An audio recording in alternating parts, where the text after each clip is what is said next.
Today, I have the pleasure of having Marc Vosler join me on the Ortho Perspective. Marc and I have known each other, we figured out before the call, for 30 years, as we both started with DePuy in 1993. Um, and so Marc obviously has a long tenure in medical devices, and he spent most of his time in sales marketing as well as sales education. And in my 30 years in the industry, no sales training has been better than sales training led by you, Marc. And I truly appreciate that. Back to your days when you were a product manager with LCS. But then just the way DePuy sales training was when you were there was far different than just information dump. So I appreciate that. And thank you for joining me, Marc. Thank you for the compliment. Appreciate it. Yeah. So, as I said, I wanted to bring Marc on and talk really about his philosophy around sales training, because we all understand we need to train people that are in med device sales. But as we all know who have gone through sales training, there's a lot of, frustrating things from my side on being the rep, as well as I'm sure there's frustrations on the company side with training. But let's just start off. So, why is sales training important, Marc? Yeah, I honestly I think it's one of the last differentiators left, with the exception of some of this really cool technology that's coming Mm-hmm. out. From a product perspective, I think products are, I won't say they're similar because I don't want to upset anybody, but they're similar. And the differentiation, and to me, is having someone that can go out there sooner than later and be able to efficiently spread the message, sufficiently make contacts with these people, whether it's the surgeon, whether it's the nurse, whether it's the VAC committee, which they're always tough, right? So, but being able to go out and showing right off the bat that, hey, this person's different. Mm-hmm. This person's on the ball. They don't know everything. They're never going to, but this person's on the ball. So I think you can use it as a differentiator if it's done with a lot of thought. I think once you put the thought into it, frankly, we were talking about this earlier. It's training's not complicated, you But we know. overcomplicate it like everything. Well, yeah. I mean, it's literally it's literally figuring out what someone has to be able to do, giving them what they need in order to do that, and then let them show you they can do it. I know that's a simplistic approach, and there's a lot of groundwork that you have to gain as a trainer to learn how to do that. But I think that's why everybody stands up and gives PowerPoints. Mm-hmm. It's there's very little time that goes, and people don't have a lot of time today. I mean, we didn't have a lot of time way back then either, but so you did what was easiest, Right. right? Bring the marketing guy in, right?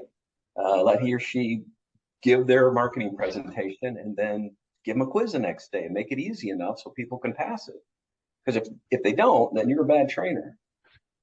That's, I mean, literally though, people don't have time. It's so hard to. I was mentioning I spent 100 hours once writing a book, a course guide for an extremity class because there was nobody else there yet. So I'd kind of learned little ways to do it, and it took me 100 hours to do a 5 day class. Yeah. But I'm biased. I thought everything in it was perfect, right? It wasn't. Right. But it drove the reps to teach each other. It drove the reps to participate instead of sitting back passively. That's the other problem with lecture. It's so easy to be passive. I'll never forget I was a pre-pharmacy major for 10 weeks. Okay. That's a long didn't go, time. didn't go so well. And I remember sitting in my calculus class, and everything there, they put you up to like third level, right? I'm sitting there in class going, oh, this is hard. I'd listen and I'd take notes, and I'd go home to do my homework and go, I've never seen this before. Mm-hmm. Because I'm not a robot guy anyways, but you have to Correct. let people have to be able to play. Mm-hmm. If I teach you something, right? If I give you a clinical paper and say, hey, I want you and your buddy here to go read this and figure out X, Y, and Z. And then you're going to come back and present it to the rest of the class. And then we're going to switch it around and have the rest of the class do the same thing you just did on the Mm-hmm. same topic, by the way. So they better be listening. Now everybody's engaged. Right. Can't hide. Correct. And my guess with that is by the end of that class, once everybody's had a chance, the ones that go last in that are probably much better than the early ones because of all the time, all the additional times they've heard it, and being able to pick out certain concepts. Yeah, and they hear it. You mentioned this earlier. They hear it over and over, Mm-hmm. right? And plus, if you set up an environment that's safe, that's the other thing. The old trainers was hilarious. They would see how much they could fool the sales rep, right? You're I'm right. gonna. It's like I remember I had one guy, I gave him a picture of a baby. This guy was smarter than I'll ever be. He was a trauma guy, and he was just beating the heck out of these kids. And I said, "What are you doing?" This is not in front of the kids. This was he Right. and I were or something. I said, "You're killing them." I said, I gave him a picture of a baby. This is how silly I am. But I gave him literally a picture of a baby, and I said, "What happens if you beat that baby?" I said, two potential things, right? One is you'll go to jail, and God forbid you might kill it. I said, then I had a picture of this college kid talking to his physics teacher, drawn on this board, and I said, this person you can beat up a little bit Mm-hmm. because their confidence is there, their knowledge is better. I said, but you can't treat these new people like you because you've forgotten more than they'll ever learn. Correct.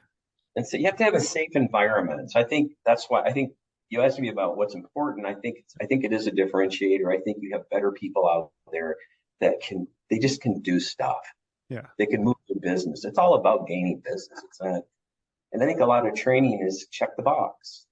Yeah. And I think that's sad, but I think it's because people don't have the time. You Correct. know, everybody's busy.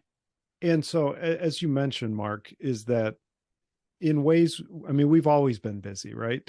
And busy Mhm. is, I mean, busy's relative, but there does seem to be, because reps out there are doing more than they were 30 years ago, just because of the sheer volume of cases that we're doing. So what have you seen change in sales training over the past, 20, 30 years? Um, in a lot of ways, nothing. Yeah. Um, I think the good companies, there's a lot of good people out there. I mean, Right. there are really a lot of good educators. Right. It's Wait. I think getting on board with this whole group thing. Mm-hmm. Don't lecture to me. Lecture doesn't work Right. unless you've got. I had one guy that came in the first day of class. He said this to me, right? Our new structure. I don't learn this way. And I said, wow, you're going to have a really hard time in this program. He came back to every single program. So he obviously got something out of that he didn't Right. know he could get, right? So I think a lot of people are just relying on the old, and frankly, this Right. is, you got to be careful how I say this. I'm not so sure how many trainers really are there because they want to be trainers. It's like a stopgate to something else. And there's nothing wrong with that. I Right. think, right? I'm not criticizing whatsoever, but my people that worked for me, they wanted to be there while they were there, and therefore they would go to these training programs to learn how to be a trainer. Right. Well, it's the old adage that if you are interested in something, like in school, there were certain subjects I had no interest in, and those are the ones I struggled in. The ones I enjoyed because I was interested, I did well in it. So it's the same for people professionally. If they're not interested being in training, they're not going to be an effective trainer. Um, so my question ended up being, I guess, kind of a trick question because not a lot has changed, right? Mhm. Um, so where do you see kind of the holes in that um, philosophy, and where do you see these companies would really benefit themselves by implementing some different ways?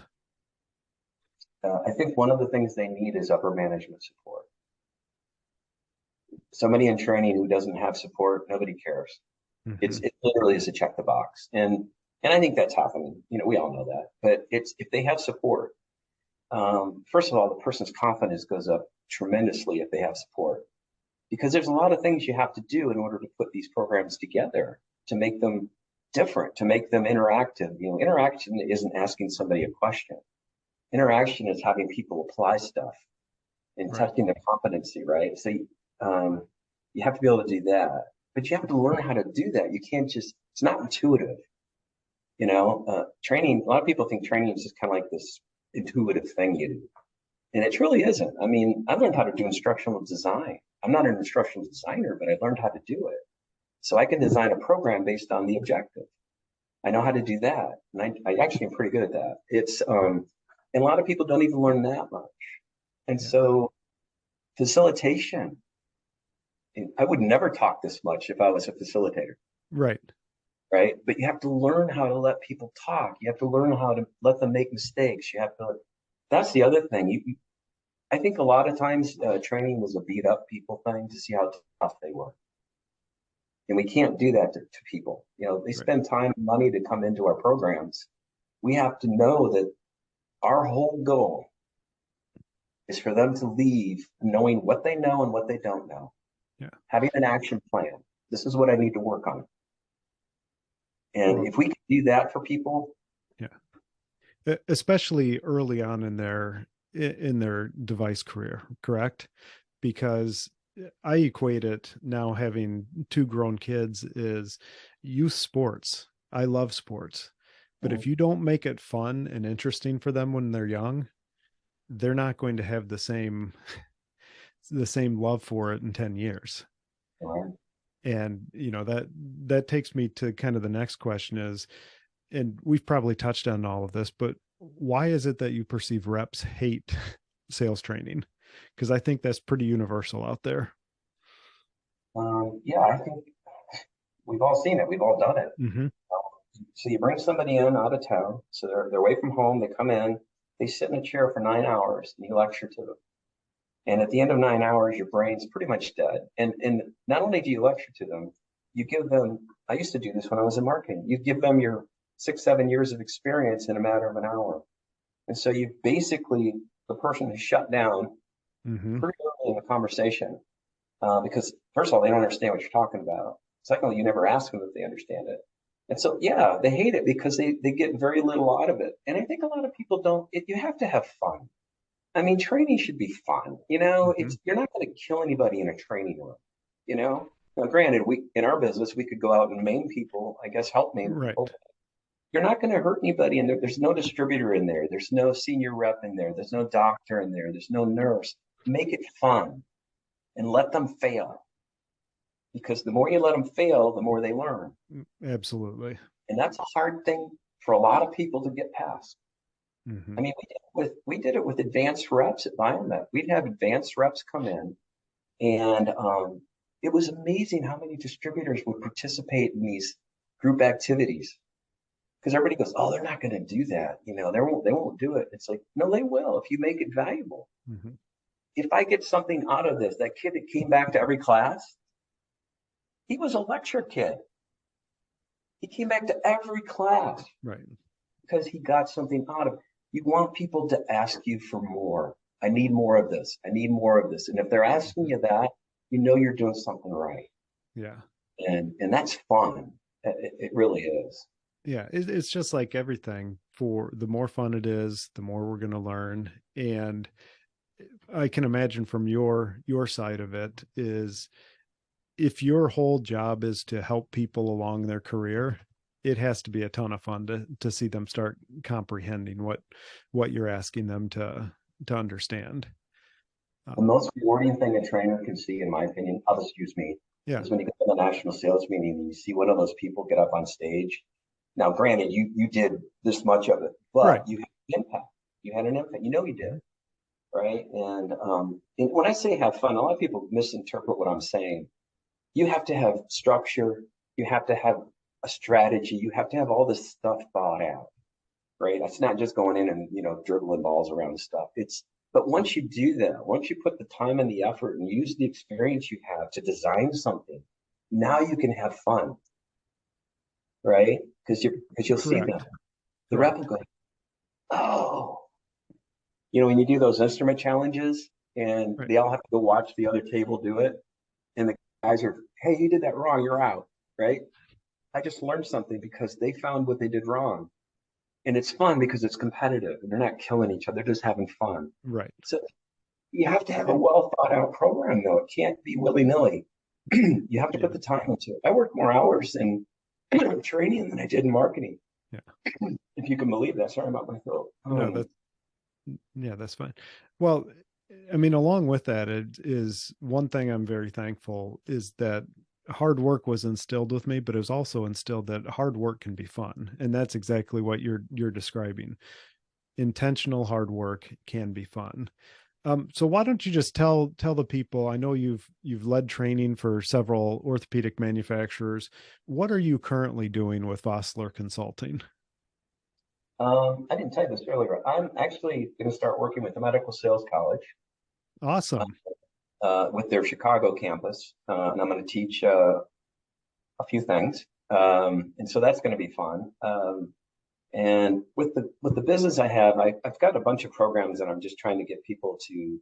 I'd like people just to call and talk to me, Hmm. like we're doing right now. I mean, I'm about as hard sell as you're never going to get it, because my whole feeling is if we talk and there's a need there, the person I'm talking with will understand that.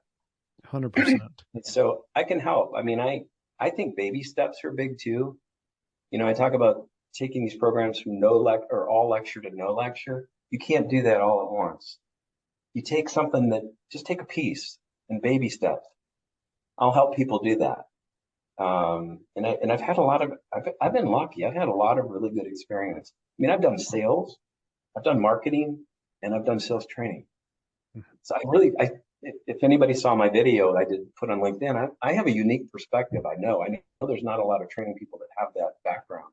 Right. And it doesn't make me a hero or anything. It just I see things differently, and I can let people in on that a little bit. It's and once people try it, they'll be amazed how it works. There's a real hesitancy to try it because it's like, well, you know, things are doing pretty well. And I would just ask people this question: is your training effective?